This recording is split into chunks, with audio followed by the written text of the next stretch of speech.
But میں نے بھی قرآن شریف جو ہے وہ 2 بار پڑھی ہے فل کمپلیٹ. جب خدا کے پاس جائیں گے آپ اپنے لیے جواب دار ہوں گے, میں اپنے لیے, تو کیوں سکھانا کسی کو. اور آپ اللہ سبحانہ و تعالیٰ سے آخرت میں شکایت کر سکتے کہ یہ کیسا. اسی لیے اللہ سبحانہ و تعالیٰ نے کہا ہے ہر مسلمان کا فرض ہے کہ وہ غیروں تک اپنا دین پھیلائے. ہر مسلمان کا فرض ہے. اس لیے اللہ تعالیٰ فرماتے سورہ عمران میں سورہ نمبر 3 آیت نمبر 110 میں کنتم خیر امۃ اخرجت للناس تأمرون بالمعروف وتنہون عن المنکر, کہ آپ انسانوں میں سب سے بہترین امہ ہے کیونکہ آپ لوگوں کو حق کی طرف بلاتے ہیں اور برائی سے روکتے. ہر مسلمان کا فرض ہے کہ لوگوں کو حق کی طرف بلائے, دین کی طرف بلائے. لیکن مسلمان دعوت کرے یا نہ کرے, اللہ تعالیٰ فرماتے سورہ فصلت میں سورہ نمبر 41 آیت نمبر 53 میں 53 میں اللہ تعالیٰ فرماتے کہ سنوریم آیاتنا فی الآفاق وفی انفسہم حتی یتبین انہ الحق. اللہ تعالیٰ لوگوں کو اپنی نشانیاں دکھائیں گا ہورائزنز میں, تاکہ ہر دل میں, ہر انسان کے دل میں یہ ثابت ہو کہ اللہ ایک ہے. تو اللہ خود فرماتے قرآن مجید میں کہ ہر انسان کے دل میں وہ یہ ثابت کر دیں گا اس کی زندگی میں کہ خدا ایک ہے. لیکن ثابت کرنے کے بعد وہ انسان سوچنے لگے گا اگر میں اسلام قبول کروں گا تو معاشرہ کیا کہیں گی, ارے میرے والدین کی جائیداد سے میں بے دخل ہو جاؤں گا, ارے مجھے دھندے میں مشکل ہوں گی, میرے دھندے میں نقصان ہوگا. تو آخرت کے دن پہ اللہ تعالیٰ سے آپ یہ نہیں کہہ سکیں گے کہ آپ نے ناانصافی کی. اللہ تعالیٰ خود ہر انسان کے دل میں یہ ڈالیں گا کہ خدا ایک ہے.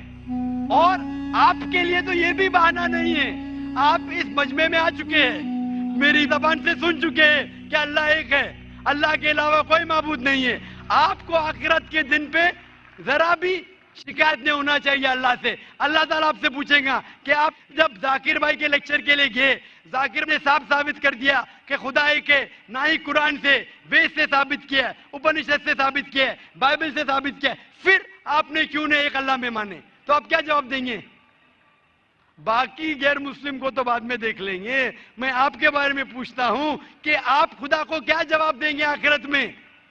Actually sir I am not believing on God, میں خدا کو نہیں مانتا ہوں, کیونکہ اس کا ریزن بھی اس طرح سے ہوتا ہے. آئے دوران پورے وشو میں ہم ایسے حادثے دیکھتے ہیں, اگر بھگوان ہے تو بم اٹیک یا پھر باڑھ, یہ سارے ایسے حادثے ہوتے ہیں, وہاں بے گناہ لوگ, چھوٹے چھوٹے بچے تک کی جان چلی جاتی ہے. اگر اللہ واقعی ہے تو پھر جو بے گناہ ہوتے وہ لوگ کیوں مرتے, جو چھوٹے بچے ہوتے ان کا مرتیو کیوں ہو جاتا ہے؟ بھائی صاحب کا سوال ہے کہ وہ خدا میں نہیں مانتے کیونکہ اگر خدا ہے تو بے گناہ کی موت کیوں ہوتی, بچے لوگ کیوں مارے جاتے. آپ ایسا پوچھ رہے ہیں کہ ٹیچر رہتے تو بچے فیل کیوں ہوتے؟ ارے جو بچے نہیں پڑھتے وہ فیل ہوتے. ڈاکٹر ہے تو لوگ کیوں مرتے؟ کیونکہ اللہ سبحانہ و تعالیٰ کہتے قرآن مجید میں کہ ہم نے تمہارے اولاد, تمہاری بیویاں, تمہاری دولت کو ایک فتنہ جیسے پیدا کیا ہے. فتنہ ہے مطلب آپ کے لیے امتحان ہے. ایک امتحان ہے کہ اگر آپ کے بچے مریں گے پھر بھی آپ کو اس ایشور پہ بھروسہ ہے کہ نہیں. کوئی بھی بچہ جب مرتا ہے بم بلاسٹ سے وہ جہنم میں تھوڑی جاتا ہے, بچہ مرا تو جنت میں جاتا ہے. اللہ تعالیٰ آپ کا امتحان لے رہے, اس کے والدین کا امتحان لیتے, کیا بچے مرنے کے بعد پھر بھی آپ کو ایشور پہ بھروسہ ہے کیا نہیں. اور یہ جاننے کے لیے ایشور کے بارے میں آپ میری تقریر سنیے, کیا قرآن خدا کا کلام ہے.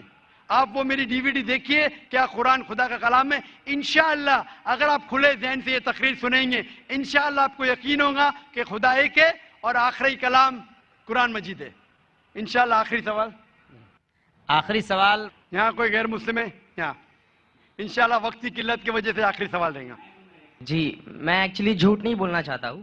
کچھ سمے پہلے میں نے اسلام قبول کیا تھا بٹ میں اس پہ فالو نہیں کر پایا. کچھ مجبوری کے کارن, ہو سکتا ہے میں نے کیا ہو, کچھ پانے کے کارن, بٹ میں نے اسلام کو جانا, میں نے نماز پڑھنا چالو کیا, میں ہر ایک چیز جانا جو مجھے آج کافی اچھی لگتی ہے. تو میں یہ نہیں کہوں گا کہ مسلم نہیں ہوں, بٹ میں آپ سے سب کے سامنے کلمہ پڑھنا چاہتا ہوں. بھائی صاحب نے کہا کہ کچھ وقت پہلے اس نے اسلام قبول کیا تھا لیکن مجبوری کے تحت وہ اسلام پہ پورے مکمل طریقے سے عمل نہیں کر رہا تھا, کبھی نماز پڑھتا تھا, چھوڑتا تھا.